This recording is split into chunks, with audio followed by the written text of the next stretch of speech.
السلام علیکم ورحمۃ اللہ وبرکاتہ۔ جمہوریت اور آج کا ہندوستان۔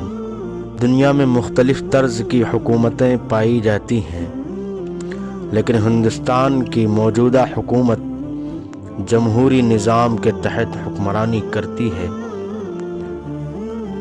اس وقت بھارت آئینی، پارلیمانی، اشتراکی، غیر مذہبی جمہوریہ ہے۔ اس کی باغ ڈور براہ راست عوام کے ہاتھوں میں ہے، کیونکہ جمہوریت کہتے ہی ہیں ایسی طرز حکومت کو جس میں حاکمیت اعلیٰ اور اقتدار جمہور کے نمائندوں کو حاصل ہو۔ ان نمائندوں کا انتخاب عوام کرتے ہیں جو اپنی پسند کا حکمراں چنتے ہیں۔ جمہوری ملک میں شہریوں کو مختلف قسم کے حقوق حاصل ہوتے ہیں، مثلاً اظہار رائے کی آزادی، اپنے اپنے مذاہب و عبادات پر عمل کرنے کا حق، تعلیم کا حق، ووٹ ڈالنے کا حق، اپنے مذہب کے مطابق شادی بیاہ کرنے کا حق، اور اس کے علاوہ بھی بہت سے حقوق جمہوری ملک کا آئین شہریوں کو عطا کرتا ہے۔ یہی آئین جمہوری طرز حکومت کو آمریت سے ممتاز کرتا ہے۔ آئین ہی جمہوریت کی شان ہے۔ آئین ہند ملک کو آزاد، سیکولر اور جمہوری ملک بناتا ہے، جہاں عوام کے تئیں انصاف، مساوات اور حریت کو یقینی بنایا جاتا ہے۔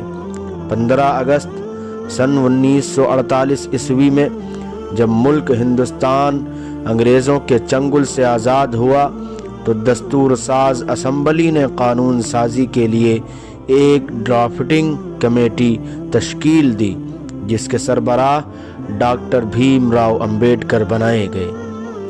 اس کے ذریعے 2 سال 11 مہینے اور 18 دن میں 26 نومبر 1949 عیسوی کو بن کر تیار ہوا اور اس کا نفاذ 2 مہینے کے بعد 26 جنوری 1950 عیسوی کو عمل میں آیا۔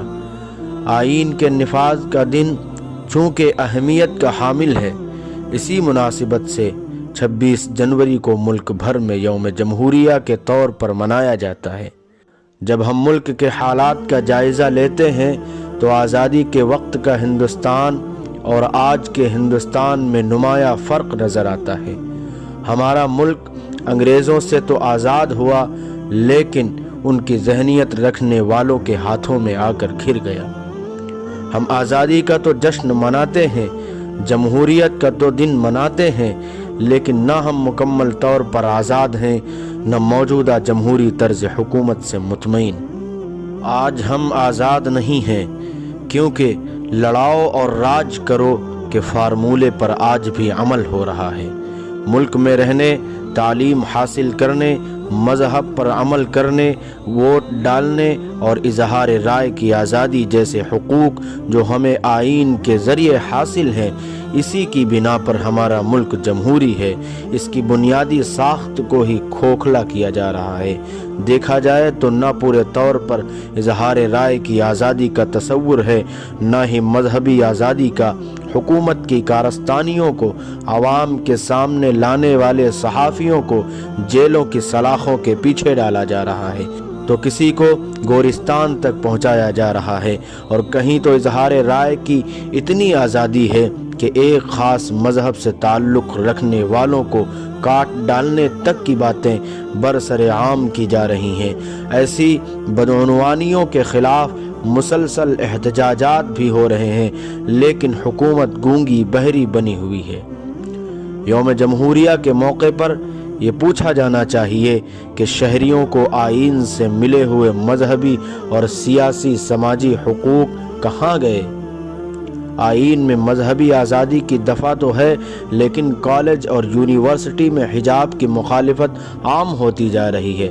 کرناٹک کے ادوپی میں ایک سرکاری کالج میں 6 مسلم طالبات کو حجاب پہننے پر کلاس روم سے باہر کر دیا گیا ہے اور انہیں طرح طرح سے ہراساں کیا جا رہا ہے۔